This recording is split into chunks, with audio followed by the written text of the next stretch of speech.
Assalamualaikum warahmatullahi wabarakatuh. Selamat ulang tahun Tuan Guru Ustadz Abdul Somad. Semoga selalu diberikan barokah, panjang umur, dan selalu dalam lindungan Allah Subhanahu wa Ta'ala. Salam hormat untuk seluruh keluarga besar. Terima kasih. Assalamualaikum warahmatullahi wabarakatuh.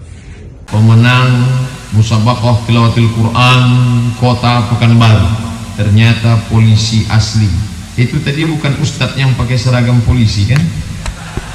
Asli memang polisi membaca Quran. Apa yang mau saya ceramahkan? Cerita tentang sedekah. Memanglah bapak-bapak polisi bersedekah.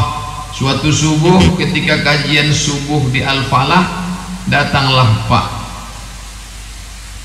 Ketua Panti Asuhan di belakang Koki Sunda, Fajar Harapan. Saya tanya, Pak, selama Bapak menjadi ketua panti, siapa yang paling banyak bersedekah di Fajar Harapan? Kalau hitung orang, saya tak ingat Pak Ustaz. Tapi kalau hitung institusi kepolisian yang paling banyak nyumbang ke sana. Kalau tak percaya, pergilah ke sana. Ke Fajar Harapan. Ada beberapa bangunan itu sumbangan dari bapak-bapak kepolisian. Itulah ternyata yang akan kita bawa mati menghadap Allah. Kita tingkatkan ibadah. Tapi saya tidak ingin gara-gara malam ini saya cerita mati dan ibadah, lalu besok tak ada lagi yang menjaga lampu merah. Kemana Pak polisi? Udah beribadah aja semua Pak Ustaz. Mau mati aja bawaan udah sejak mendengar tadi malam. Ini kawan engkau sama-sama dulu di Mesir, tapi rupanya dia duluan dipanggil Allah. Niat saya mau ikut memandikan, mau ikut mengkebumikan, mau ikut ke pemakaman. Tapi saat saya duduk, anaknya berlari-lari mengatakan, Papa tidur, Papa tidur, Papa tidur. Tak tahan saya pulang. Assalamualaikum warahmatullahi wabarakatuh. Bersyukur kepada Allah dengan mengucapkan Alhamdulillahi Rabbil Alamin. Bersalawat kepada Rasulullah dengan ucapan Allahumma salli ala Sayyidina Muhammad wa ala ali Sayyidina Muhammad. Laisa minna man lam yarham saghirana. Tidak termasuk umat kami, kata Nabi, kalau tidak sayang kepada anak-anak muda, anak-anak harapan bangsa, dan yang tua, walam ya'rif syarafa kabirina. Orang-orang yang menjadi pemimpin kita sama-sama kita hormati. Yang malam ini berhadir Bapak Irjen Pol Dr. Andus Nandang SH MH, Bapak Kapolda Riau, kemudian Bapak Kombes Pol Susanto SIK SHMH. Lama juga saya ngapalnya. Beserta seluruh jajaran, ibu-ibu bayangkari, muslimin muslimat, alim ulama, cerdik pandai, tokoh masyarakat, yang besar tak dihimbau gelar, yang kecil tak disebut nama. Insya Allah kita semua dimuliakan Allah Subhanahu wa Ta'ala. Amin ya rabbal alamin. Hari ini kita tingkatkan ibadah, karena yang akan kita bawa mati itu ibadah.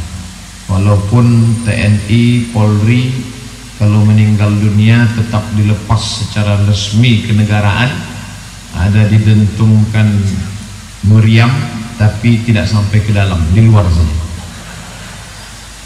Seragam-seragam, semua atribut tinggal lepas, dibungkus dengan kain yang tidak berjahit. Itulah yang akan dibawa mati menghadap Allah Subhanahu wa Ta'ala. Saya Ustadz menceramahi orang, dan saya tidak dinasihati orang. Sengaja hari Jumat saya khususkan satu hari untuk mendengar khutbah, karena Ustadz jangan hanya mengkhutbahi, menceramahi orang, harus juga mendengar apa kata orang. Saya pun datang ke masjid, duduk ingin mendengar khutbah. Kata pengurus, kebetulan hadir bersama kita Ustadz Somad, maka kita minta menjadi khutbah di masjid kita pada hari ini. Akhirnya tak jadi juga mendengar khutbah. Malam Ramadan ini Ustadz di mana Ustadz? Saya malam ini saya kosongkan. Saya pergi ke tepi arah ke Kubang sana, keluar dari kota Pekanbaru. Saya duduk di sok belakang, tidak pakai peci, pakai baju kemeja. mau mendengarkan apa nasihat malam ini. Jangan hanya berceramah saja Abdul Somad, rasakan juga diceramahi orang. Nah, akhirnya pengurus pun memanggil juga. Saya bilang saya tak bawa peci, pakai peci saya Ustaz. Tapi ada satu nasihat yang tidak bersuara, tidak berbunyi. Itulah yang selalu menasihati saya, yaitu kematian. Ketika meninggal kawan saya sama-sama di Mesir dulu, saya datang jam 9 pagi ke kediaman almarhum. Saya lihat dia terbujur di atas kain di ruang tamu. Disitulah baru saya sadar, hai Abdul Somad, ini kawan engkau sama-sama dulu di Mesir. Tapi rupanya dia duluan dipanggil Allah. Niat saya mau ikut memandikan, mau ikut mengkebumikan, mau ikut ke pemakaman. Tapi saat saya duduk, anaknya berlari-lari mengatakan, papa tidur, papa tidur, papa tidur. Tak tahan saya pulang. Tak jadi kita ikut pemakaman, tak kuat saya. Hari itu Abdul Somad sedang disadarkan bahwa sampai masanya nanti kau akan mati menghadap Allah. Apa yang akan kau bawa? Itulah dia.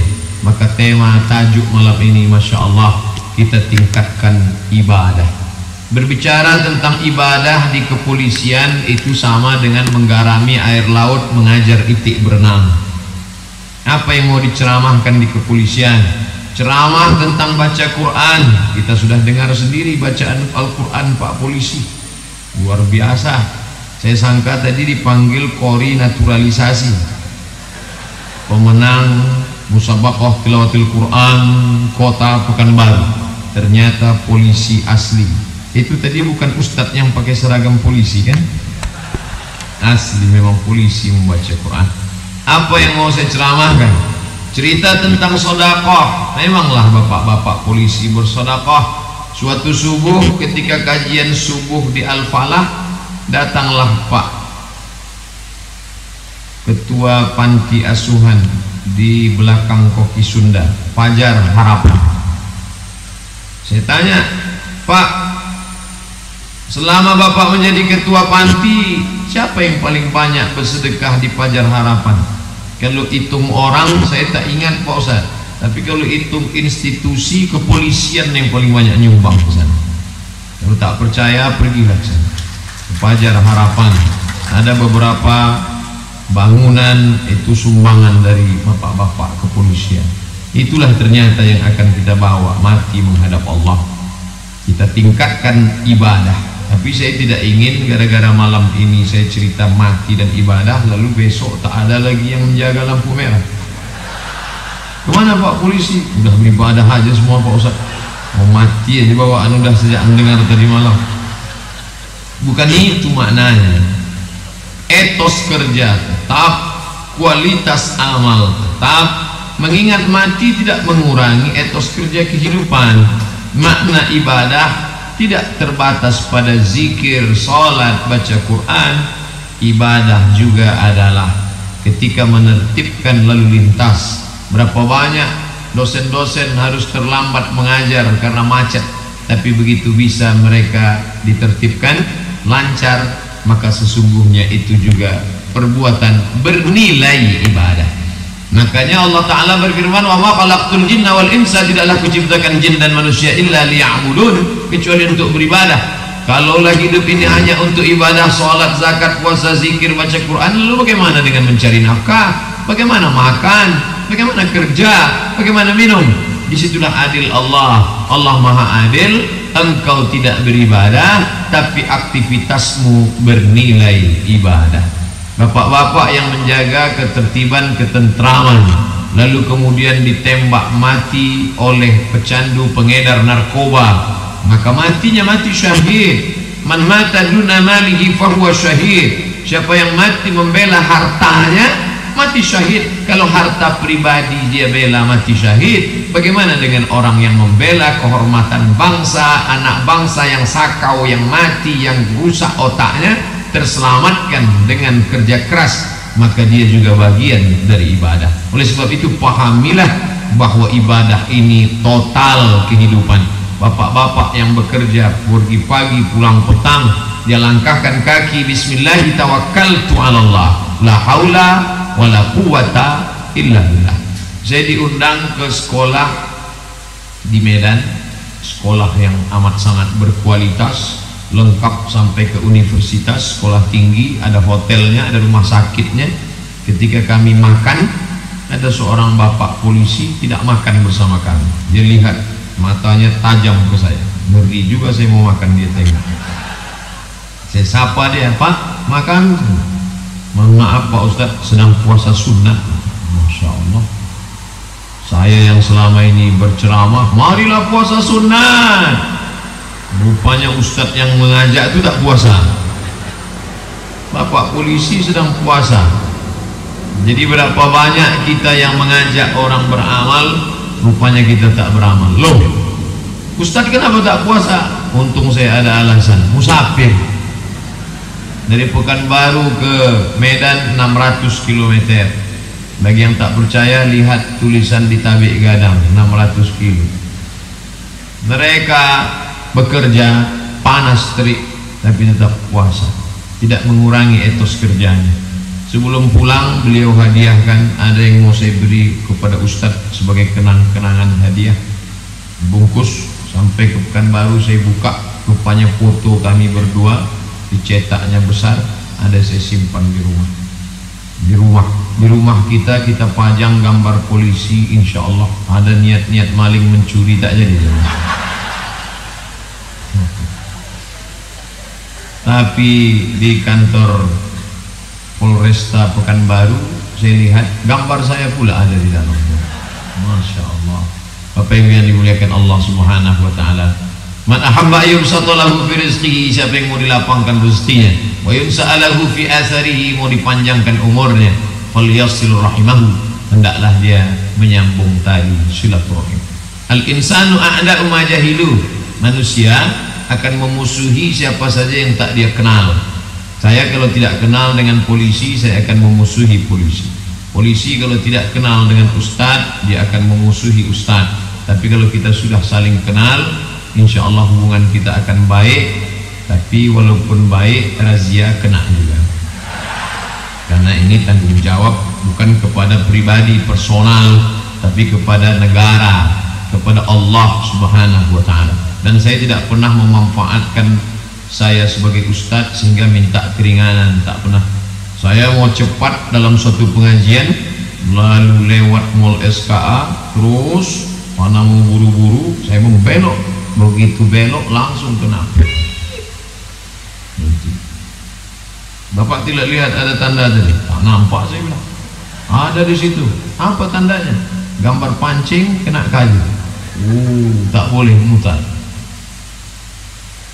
Nanti datang ke pengadilan, ya. Datang saya ke pengadilan. Saya tidak pakai peci, saya tidak pakai koko, karena saya takut itu merusak nama baik ustaz. Saya pakai baju biasa, panggil pengadilan, bayar 70.000, dan sejak itu mata saya lebih tajam. Apa maknanya? Bahwa kita juga harus taat, apapun posisi kita, bagaimanapun kondisi kita, taat pada aturan negara, taat pada aturan Allah Subhanahu wa Ta'ala, lebih lagi daripada itu. Karena fungsi kita ada ini hanya untuk beribadah. Kebetulan ada salah seorang ibu Bayangkari yang menelpon saya tahun 2009. Ustadz, bisa tak ke rumah Pak Kapolda? Apa acaranya Bu? Pengajian ibu-ibu Bayangkari Kamis pagi. Jadi kalau dikatakan, Ustadz kapan mulai isi pengajian ke bapak-bapak keluarga besar kepolisian? Dulu, sejak 2008, 2009 lah saya pertama kali ke rumah Pak Kapolda mengisi pengajian ke ibu-ibu Bayangkari hari Kamis pagi, sepekan sekali. Lalu kemudian karena kesibukan terhenti. Lalu kemudian zaman Pak Condro Kirono ada sempat memberikan tausiah, kemudian memberikan buku 37 masalah populer di Masjid Al-Mutmainnah Komplek Polda. Adapun keluar daerah, setiap saya keliling, saya pasti mampir ke Kapolres, ke Polres di Meranti. Itu yang rutin setiap kunjungan ke sana. Dan yang paling sering adalah di Batam, di Polresta Batam. Nah, itu memang setiap 6 bulan sekali. Bulan Februari dengan bulan Agustus. Saya pilih Februari Agustus karena libur cuti semester seminggu, sepekan saya ke pulau-pulau yang ada di sekitar Batam. Bapak Ibu yang dimuliakan Allah Subhanahu wa taala. Maka dengan meningkatkan ibadah, yang dibentuk dalam ibadah itu karakter kepribadian. Saya ceramah tidak boleh keluar dari yang sudah tertulis. Jadi sengaja ditulis di depan biar nampak saya. Tujuan ibadah bukan menumpuk amal untuk bekal mati. Nah, ini mesti diluruskan.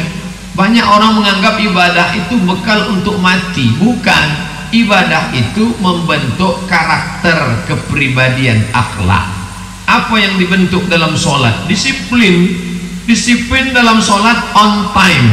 Oleh sebab itu kalau ada polisi yang rajin sholat, maka sesungguhnya dia sedang mendisiplinkan dirinya di hadapan Allah, bukan di hadapan manusia.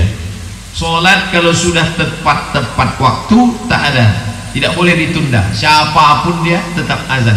Saya sedang tausiah, jamaah sekalian, muazin tak peduli, tetap dia azan.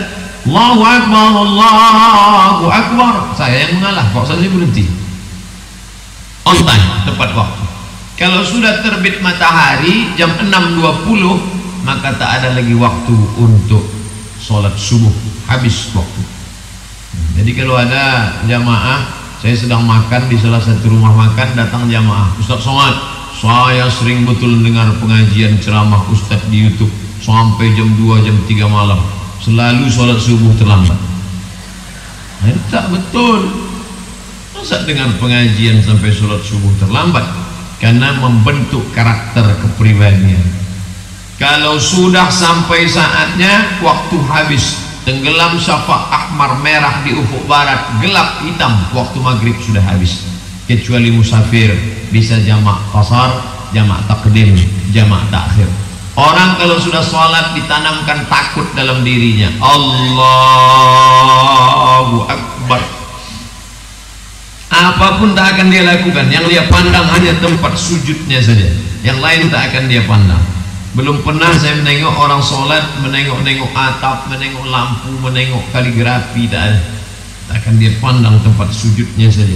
Bagaimana takutnya dalam sholat, begitu jugalah takutnya di luar sholat. Membentuk kepribadian. Jadi kalaulah pedagang-pedagang di pasar itu, pasar paling dekat dengan kita, pasar Kodim dan pasar bawah, maka andai pedagang-pedagang itu membentuk sholatnya, membentuk kepribadiannya, takut dia pada Allah, maka tidak akan ada pedagang yang curang timbangan. Timbangan beras, timbangan cabai, timbangan ikan. Hari ini yang menyelamatkan timbangan itu gerakan ibu-ibu mata tajam menengok timbangan. Ada ibu-ibu yang baca Quran tak nampaknya, tapi kalau nengok timbangan jelas. Kurang lagi. Saya pesankan ke ibu-ibu yang tajam matanya, lanjutkan. Kenapa begitu? Ibu sudah menyelamatkan orang dari makan haram. 1 kilo maka dia 1.000, 1 kilo 10 on, 100 miligram, 100 gram. Maka kalau kurang, dia akan membawa kekurangan itu pada hari kiamat menghadap Allah Subhanahu wa taala. Wa may yaghlul, siapa yang curang, ya'ti bima ghalla yaumal qiyamah, dia akan membawa kecurangannya pada hari kiamat. Jadi kalau dia pedagang sayur, di akhirat akan dipikulnya sayurnya itu, mencari siapa yang dia beli, siapa yang dia jual, siapa yang pernah bertransaksi dulu. Semuanya, sekecil apa, famay ya'mal mithqala dzarratin khairan yarah, sebesar biji sawi. Jadi kalau nanti ibu dikritik orang, apa ibu ini mengkritik timbangan? Biar aja, kenapa? Aku bukan masalah saya tak masalah kamu kurang, tapi nanti kamu yang akan mencari kami di akhirat. Belum tentu kita jumpa di padang mahsyar. Di padang panjang aja Pak ya jumpa, apalagi di padang mahsyar. Maka lebih baik saya luruskan kamu di dunia ini. Datanglah yang mengatur timbangan, kebetulan dekat juga dari kita di sini, yaitu Badan Meteorologi, Klimatologi dan Geofisika (BMKG). Ternyata ini bukan mengurus masalah cuaca saja. Timbangan itu pun diurus oleh BMKG. Pegawainya cerita ke saya, Katanya Pak Ustadz, timbangan-timbangan ini tak betul. Satu-satunya timbangan yang betul timbangan posyandu. Yang lain tuh kurang Pak Ustadz. Kalaulah ada rasa takut di dalam hati, maka tak mungkin dia curang. Takut nanti akan mati menghadap Allah, takut matinya su'ul khatimah, takut pertanyaan mungkar nakir azab kubur, takut meniti titian siratal mustaqim, takut nanti akan masuk neraka jahanam, diletakkan kerikilnya di tapak kaki, mendidih otak di kepala. Letakkan tapak kaki yang lebih hadi maluhu, mendidih otak di kepala. Saya mengantar kawan ke Hotel Sri Indrayani di belakang. Ketika saya sedang berada di bawah mencari kawan tadi, saya dengar sayup-sayup suara Yasin. Yasin wal Qur'anil Hakim innaka laminal mursalin. Saya tanya pegawainya, ini di mana orang Yasinan pagi-pagi ini? Di sebelah Pak. Sebelah mana? Kantor polisi. Ternyata di musola orang ramai-ramai baca. Pulang saya dengar makin keras kuat. Oh, membaca Yasin. Kenapa Yasin itu yang dibaca? Karena di Yasin itulah kita diingatkan bahwa kita akan mati dan yang bisa menolong hanya amal ibadah. Datanglah Asi bin Wa'il membawa tulang kering kerontang yang sudah hilang warna corak, rasa bau, lapuk, lalu ditunjukkannya kepada Nabi Muhammad. Ya Muhammad, ayuhyi rabbuka hadzal 'idhama ba'da ma baliya wa ramma. Apakah bisa Tuhanmu menghidupkan tulang yang sudah kering kerontang, lapuk, mati, busuk ini? Nabi Muhammad diam sampai akhirnya datang Jibril membawa wahyu. Apa kata Jibril? Qul, katakan ya Muhammad kepada Asi bin Wa'il yang tak percaya bahwa kalau sudah mati kita bisa hidup lagi. Katakan pada siapapun yang tak percaya bahwa kita akan hidup sekali lagi, qul yuhyiha alladhi ansha'aha awwala marrah wa huwa bikulli khalqin alim. Ternyata itu ada di surat Yasin. Katakan pada mereka, kalau menciptakan dari yang tidak ada menjadi ada dia bisa, apalagi yang pernah ada lalu dibuatnya menjadi tak ada, dibangkitkannya lagi menjadi ada, tentu itu mudah. Yasin juga yang berkata, innama amruhu idza arada syai'an ayyakula lahu kun fayakun. Itulah mengapa surat Yasin dibaca, dititahkan langsung dari Kapolri ke seluruh jajaran supaya semua membaca surat Yasin. Alangkah baiknya tidak hanya sekedar membaca, tapi juga mengkaji tafsirnya, tafsir surat Yasin. Maka kita akan ingat mati, mengingat mati makin semangat hidup, karena hidup adalah menuai, hidup adalah menanam, hidup adalah menyemai. Nanti hasilnya akan kita tuai ketika kita menghadap Allah Subhanahu wa ta'ala. Apapun profesinya, menjadi polisi, menjadi jaksa, menjadi hakim, menjadi dokter, menjadi lawyer, advokat, pengacara, menjadi apapun, ini adalah pengabdian. Kebetulan saya diletakkan Allah Ta'ala, Abdul Somad, kau cocoknya ceramah, kau letaknya di sini saja, karena kalau kau mengejar pencuri tak tertangkap, mau menembak kaki kena kepala. Nah, jadi kau bagus di ceramah saja. Ini bidang pengabdian engkau, kau mesti bicara. Tapi ini ada orang tidak bicara, dia tak perlu bicara, talk less, tapi action saja. Nah, ini bidang. Ada memang pekerjaan, profesi, pengabdian kita mesti bicara. Kalau tak bicara justru dia berdosa. Dia mesti bicara, bercakap. Kalau tidak dia justru makan haram. Itulah dia dari bahasa Prancis, parler. Je ne parle pas français. Saya tak bisa bahasa Prancis. Parler anglais arabe. Bisanya bahasa Inggris dan Arab. Parler artinya ngomong. Orang yang duduk di situ harus ngomong. Di mana? Parlemen. Parlemen. Parle ngomong, men parlemen. Orang yang duduk di situ mesti ngomong. Makanya kalau dia tak ngomong, tidur, justru dia berdosa. Tapi ada orang yang tak boleh ngomong, karena kalau dia ngomong kerjanya tak selesai. Itulah tukang. Maka bapak ibu kalau ada tukang di rumah memasang batu bata, jangan diajak ngomong. Satu batu itu aja pukul-pukul tak selesai. Nah, jadi jangan kita katakan yang ngomong itu yang beribadah, yang ngomong itu yang berdakwah. Tidak. nampaknya mereka tidak ngomong, tapi suara saya ini bisa sampai ke telinga Bapak Ibu karena mereka. Siapa mereka? Itulah yang menyetel mikrofon tadi. Waktu saya naik ke atas tak berbunyi. Begitu disetelkannya, oke, yang tengah siap, barulah assalamualaikum. Dia sengaja saya sebut dia supaya jangan sampai dimatikan ya. Sini senjata kita kan. Bapak Ibu yang dimuliakan Allah Subhanahu wa taala. Oleh sebab itu maka semua adalah pengabdian. Hari ini saya melihat gambar Pak Kapolda, gambar Pak Kapolresta, tapi gambar saya pula sampai 3 di sana. 1, 2, 3. Siapa yang berjasa ini? Digital printing. Mereka yang menggambarnya, melihatnya, sampai saya pangling tadi. Ini siapa kok putih kali? Rupanya Photoshop punya kerja.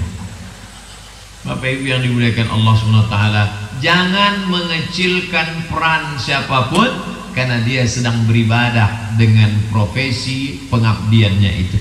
Menjadi polisi, kepolisian sebagai ladang ibadah. Menjadi tentara, TNI, Angkatan Darat, Angkatan Laut, Angkatan Udara, itulah medan juangnya. Makanya ketika ada mahasiswa, Ustadz saya sudah selesai S1. Dari mana? Fakultas Hukum Universitas Riau. Gimana pendapat Ustadz? Lanjutkan kau S2.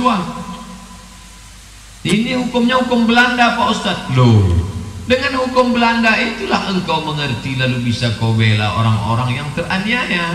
Nanti kalau ada orang Riau yang tanahnya diambil, siapa membela dia? Lembaga bantuan hukum engkau buat. Pergi nanti kau S3 Doctor of Philosophy dari Leiden Belanda, kau pelajari betul di sana. Nanti pulang engkau yang akan menegakkan kebenaran di tengah orang yang tak mengerti hukum. Disitulah medan jihad engkau. Jadi kita tidak mematok kalau ceramah dapat pahala, kalau mengatur lalu lintas tidak berpahala, kalau beli kurtum berpahala, kalau mengamankan pilkada damai tidak berpahala. Padahal ini semua adalah medan pengabdian, hanya tempatnya saja yang berbeda-beda, dengan syarat diniatkan karena Allah Subhanahu wa taala. Hanya saja kalau bapak-bapak nanti nanya saya setelah selesai acara, Ustaz, niatnya gimana? Niat apa? Kalau puasa kan ada nawaitu soma qadin an ada ifar di syahri Ramadan hadis sanatillahi taala. Mengamankan pilkada ini apa ada nawaitunya juga? Nawaitu mengamankan pilkada lillahi taala. Tak perlu diucapkan di mulut karena Allah tahu apa yang terbersit di hati. Wa na'lamu ma tuwaswisu bihi nafsuh. Kami tahu apa yang berbisik-bisik dalam hatimu. Wa nahnu aqrabu ilaihi min hablil warid. Kami tahu walaupun itu berbisik dalam hatimu karena kami lebih dekat daripada urat lehermu sendiri. Baik, dalam salah satu kesempatan Ustaz Abdul Somad menyampaikan pesan penting tentang banyak hal kepemimpinan, diingat akan pentingnya meninggikan ketakwaan, meninggikan rasa cinta kepada Allah dan Rasulnya. Bahkan beliau banyak sekali mengutip banyak penjelasan hadis atau ayat-ayat Al-Quran tentang bagaimana seseorang itu harus bersikap baik, hablum minallah wa hablum minan nas, bersikap baik kepada Sang Pencipta dan bersikap baik kepada sesama manusia. Nah, tidak hanya itu saja, di awal video itu juga dijelaskan bahwa salah satu jenderal, yakni Kapolri, Kepala Kepolisian Republik Indonesia, mengucapkan hari milad untuk Ustaz Abdul Somad yang beberapa hari yang lalu beliau masuk pada umur yang sudah cukup hari kelahirannya, hari miladnya, dan Kapolri mengucapkan selamat ulang tahun kepada Ustaz Abdul Somad. Tentu hal ini hal yang perlu diapresiasi karena juga Kapolri mengucapkan hal ini bukan tanpa alasan, karena memang ulama dan pemerintahan khususnya kepolisian harus bersinergi dalam melakukan banyak hal untuk kemajuan Republik Indonesia tercipta ini, meskipun bidangnya berbeda. Bahkan di pidatonya, di ceramahnya, Ustaz Abdul Somad memberikan contoh gamblang bagaimana banyak polisi yang baik, salah satunya polisi yang hafid atau fushah ketika mereka membaca Quran, dan ada polisi yang gemar sekali bersedekah. Tentu hal ini menjadi teladan bagi kita semua. Harapannya semoga kita yang berprofesi apa saja bisa memberikan manfaat kepada seluruh sesama manusia, utamanya di sekeliling kita. Kurang lebihnya mohon maaf ya. Kurang lebihnya maaf. Billahi taufiq wal hidayah. Assalamualaikum warahmatullahi wabarakatuh.